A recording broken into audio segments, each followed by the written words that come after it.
Ось почалося розведення сил. Як ви ставитеся до цього? І щодо режиму тиші, що ми почули від Пристайка? Ви знаєте, мені боляче.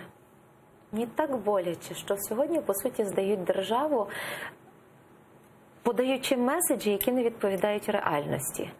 Нам розказують, що там тиша і все кльово. Цієї ночі ми мали 16 обстрілів.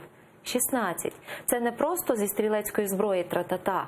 Це масовані обстріли, включаючи кулемети великокаліберні, РПГ, гранатомети, включаючи 82-гі снаряди, які є заборонені тими самими мінськими домовленостями. Нам кажуть, що люди підтримують це все. А ми сьогодні, зокрема, в Верховній Раді демонстрували лист із одного із селищ, які в результаті підпадають під розведення військ, де люди просять, молять за те, щоб Збройні сили звідти не виводили. Нам кажуть, що все гарно відбувається, а насправді, що дзеркальне відведення військ. А насправді ми ж маємо ситуацію по Станиці Луганській, ми бачимо, сепаратисти, терористи, вони ж нікуди нічого не відводять. Вони тільки зміцнюють свої позиції і активізовують свою присутність потім на нашій території. Але ще що дуже мучить, ви не помітили, тут був такий явний шизофренічний розлад. Міністр Пристайко заявив, що почалося розведення, ОС сказало, що ніякого розведення, бо стріляють, потім раптом ОС заявила прес-служба, що вже розводять.